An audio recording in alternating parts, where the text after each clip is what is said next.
I think that wealth inequality is a massive problem in New York and across the United States, but wealth inequality isn't being driven by immigration. Wealth inequality is being driven by the richer getting rich and richer due to Trump's policies, due to Republican policies. I think it's really easy to divide Americans and say you should be mad at your immigrant neighbor, but the cost of housing is rising due to wealth inequality, due to the supply, not due to immigration. No, it's migration. We should build more housing.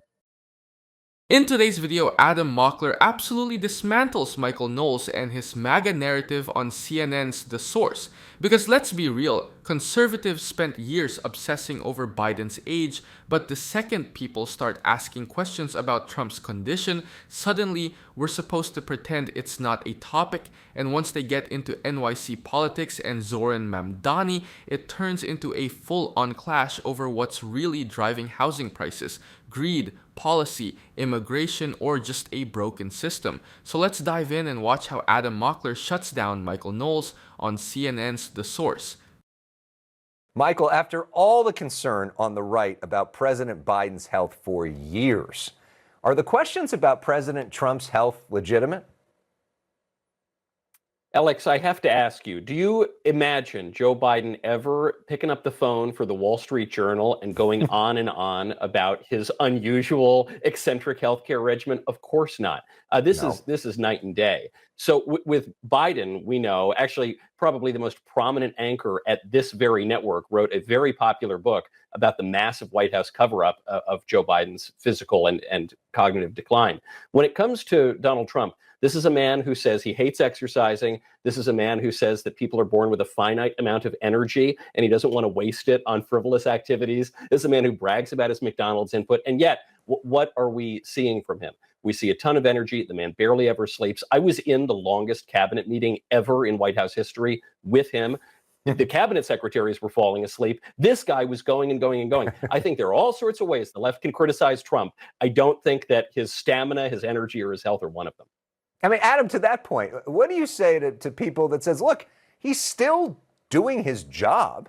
Is there any evidence of any of this stopping him from doing his job? And in fact, he is more engaged than President Biden was, at least publicly. Well, first of all, Trump has repeatedly fallen asleep in cabinet meetings, and I reject Michael's framing that he was transparent with the Wall Street Journal. What he said to the Wall Street Journal is that he is in, quote, perfect health. He's in perfect shape. This is exactly what Trump criticized Biden for. He is now doing the exact same thing. We see Trump falling asleep in the middle of press conferences on camera. We all see it. We see his swollen ankles. We see his black, bruised hands. He's reportedly taking 3 to 4 times the recommended dose of aspirin, which shows that his judgment is clearly off. His health is deteriorating far more than the White House is revealing. But what I find the most concerning, I think, the most concerning out of all of this has to be the insecure projection in regards to the auto pen. So he removed Biden's portrait and he replaced it with the auto pen. But when Trump is asked about multiple pardons, including the pardon of the Binance founder or even the pardon of the former Honduran president, Juan Orlando Hernandez, Trump says, quote, I don't know him, or I don't know the guy. So you can't in one breath accuse Biden of using the auto pen, then not even know who you pardoned yourself, which it's either one of two things. He doesn't know who he's pardoning on a daily basis, or he does know and he willingly pardoned the former Honduran president who trafficked 500 kilos of cocaine into the U.S. Michael, which one do you think it is? Well, I think the fact that you're deflecting from the topic of the debate here, Adam, if you'll excuse me, the fact that you're deflecting from the topic of the debate, which is supposedly President Trump's health, to some pardons that you don't like, I think gives away the whole game, which is that of all the many events for which the Democrats could try to criticize President Trump, his health is simply not one of them. The man has an extraordinary amount of energy, even to the point on the bleeding and the aspirin. He says that he's taken this level of aspirin for 25 years because he's superstitious. And I believe him, because if that weren't true, it's a bad excuse.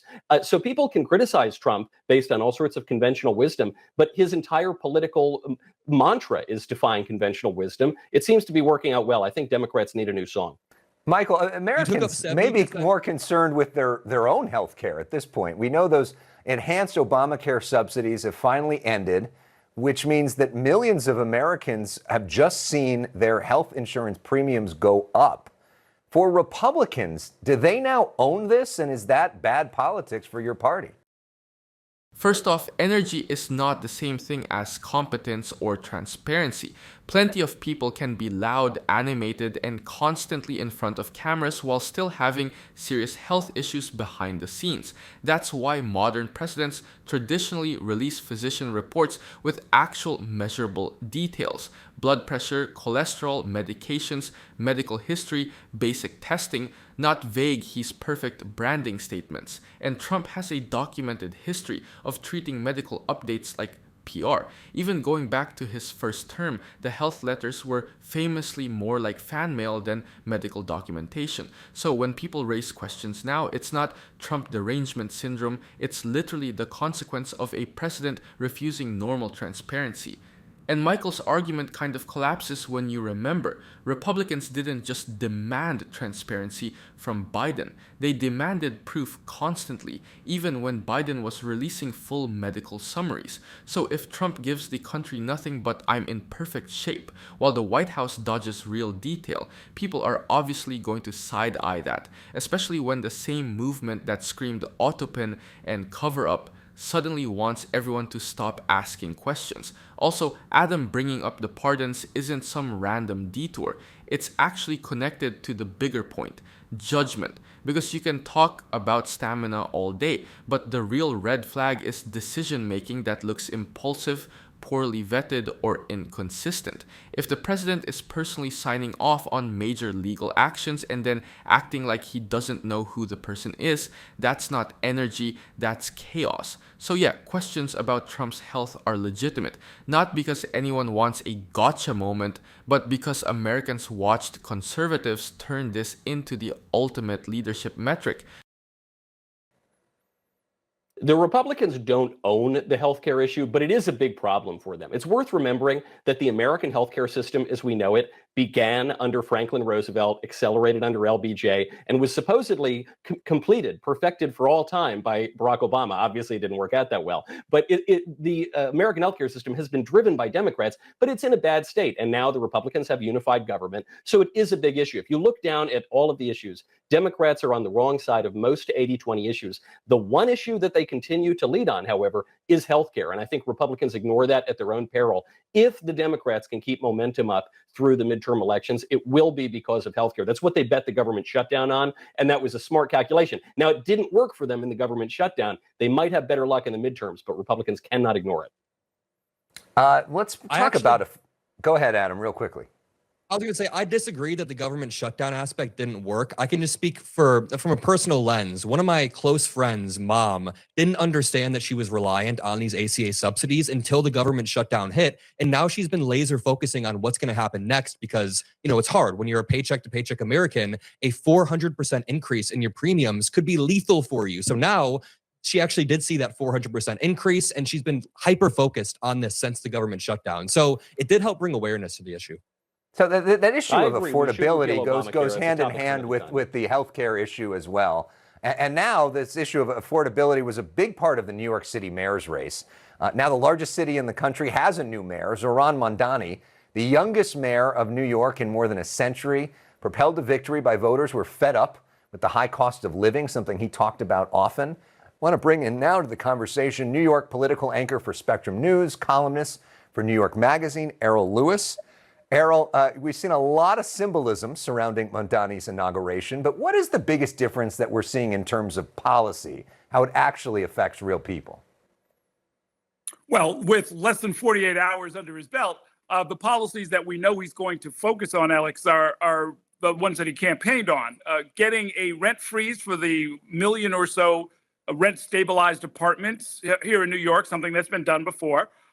Getting free childcare for the whole city, which is going to be a big ticket item. He's going to be going up to the state capitol to try and secure the funds for that, although he would rather tax the rich in order to get it done. And then free and fast bus service. Right now, there are a lot of people who take advantage of a half-price program that we have here in New York City. He wants to basically do away with that and replace it with just making the buses faster and free for all. So he's already putting people in place. He's staffing up. He's naming his deputy mayors, and he's getting started on the campaign agenda that he ran on. So that's a very progressive agenda. Adam, you grew up in the middle of the country. You know folks in swing states. You know not just the folks on the left who watch networks like CNN. Is that agenda something that will help appeal to swing state voters? Are you worried that that could actually hurt the Democratic Party if that becomes the focus? I think it depends on how this plays out. A focus on affordability is always going to be good politically. And if we compare it to Trump, Trump ran on a lot of populist outside of the box issues, but it didn't really harm people's view of him or make people view him as radical. Zoran also has some outside of the box ideas on affordability, but he's showing up when he needs to. I mean, he spent his first day on the ground talking to people about the problems that they're facing in their unit. So Michael's framing aussi that Democrats built the healthcare system and therefore own the mess kind of ignores the biggest reality. The US system is still largely privatized, still dominated by employer coverage, still driven by insurance companies, and still has higher costs than basically every other wealthy country. That didn't happen because Democrats were too involved. It happened because every time reform gets close to lowering costs in a serious way, the lobbying machine goes nuclear. That's not ideology, that's incentives. Then you shift over to Zoran Mamdani and the NYC affordability agenda, and honestly, this is where Errol's point matters. These policies aren't just progressive branding, they're targeted at the biggest pressure points people feel every month: rent, childcare, transportation. Like, childcare alone can cost more than rent in some cities, and when you make it easier for parents to work, you're not just spending, you're expanding the workforce and boosting local economic activity. Even economists who don't consider themselves progressive will tell you childcare is an economic multiplier. And the will swing state voters hate this? The question always makes me laugh a little, because voters don't actually wake up and think, is this left wing? They think, can I afford my life? If New York shows even partial success, lower rent pressure, easier commuting, more childcare access, that's not a liability, that's a blueprint. So yeah, Adam and Errol are on the right track here. The real political risk isn't talking about affordability too much, it's pretending people aren't drowning in it.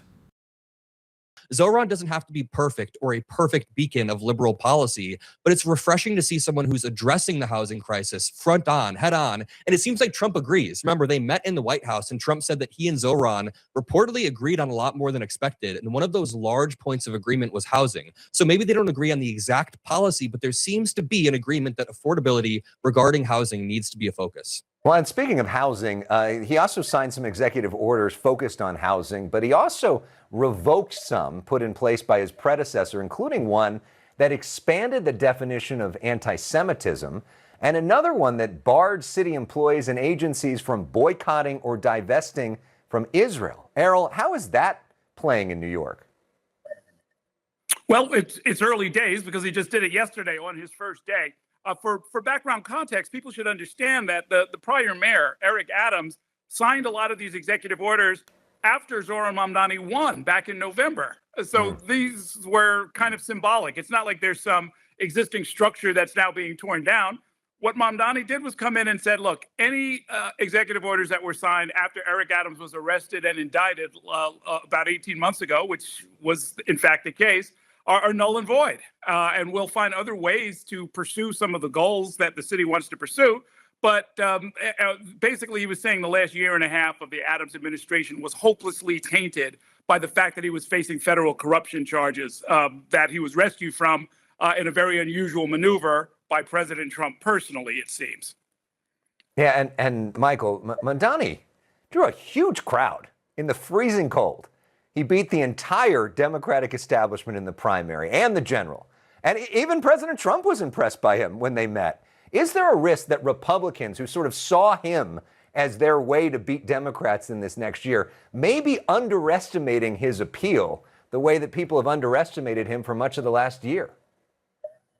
Mamdani is an extremely talented politician. There's no doubt about it. He's also quite predictable. The anti-Jewish executive orders could be predicted. This is a man who, during his brief rap career, praised in a rap song Hamas supporters. He's called to arrest Netanyahu. He opposes the existence of a Jewish state. So that's not surprising at all. What's also not surprising is the housing executive orders. The problem for Mamdani, though, is while he's calling out a problem that is important to many Americans across the political spectrum, he's ignoring the biggest driver of the housing increases, which is mass migration. HUD just released its worst case housing report about 2 weeks ago, and it shows that 60% of the growth in rentals nationally and 100% in New York owes to mass migration. And so you've seen rents decrease consistently year over year for the last 4 months. Why is that? This is 6 months into President Trump's mass deportation policy or moderate deportation policy. So the fact that Mamdani is simultaneously talking about housing affordability, but insists that New York remain a sanctuary state means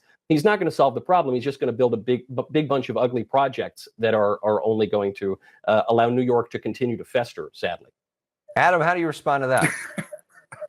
I think that wealth inequality is a massive problem in New York and across the United States, but wealth inequality isn't being driven by immigration. Wealth inequality is being driven by the richer getting rich and richer due to Trump's policies, due to Republican policies. I think it's really easy to divide Americans and say you should be mad at your immigrant neighbor, but the cost of housing is rising due to wealth inequality, due to the supply, not due to immigration. No, it's migration. We should build more housing. Here's the real problem. Housing in places like New York has been expensive for decades because supply has been artificially strangled. Zoning rules, community boards blocking new projects, endless permitting delays, and landlords sitting on underused property because the market rewards scarcity. New York City has one of the lowest rental vacancy rates in the country, and when vacancy stays that low, prices rise no matter what's happening at the border. That's not ideology. That's basic market pressure. Also, when people blame immigration for housing, they conveniently skip the fact that immigration doesn't just increase demand, it increases supply too. Immigrants are disproportionately represented in construction, home renovation, and skilled trades. If you remove that workforce while claiming you want more housing built, you're basically cutting the legs out from under your own solution. That's why economists keep pointing out that the real bottleneck is homes being built too slowly, not people existing. And on the HUD claim, even if population growth adds pressure, that still doesn't explain why housing costs have surged most in cities where new building is hardest. Look at places like Austin or parts of Florida. When they actually build more, rents can stabilize or even drop, even while people are moving in. That's the proof of concept right there. Errol's point about those executive orders is also a big deal politically. New Yorkers aren't dumb. They know when outgoing politicians rush symbolic culture war stuff on their way out, especially when there's scandal hanging over the administration. That kind of move reads less like governance and more like setting traps for the next person. Pause. Are you getting tired of getting half the story from biased news sources? One outlet says one thing and another says the complete opposite. How are you supposed to know what's actually true? That's where ground news comes in. It lets you compare how different media outlets, left, right, and center are covering the same story. So you can see the full picture instead of just the echo chamber. And here's the best part. Click the link in the description and get 40% off the Vantage tier, which gives you even deeper insights into media bias and political trends. Stay informed, think for yourself, and check out ground news in the description down below.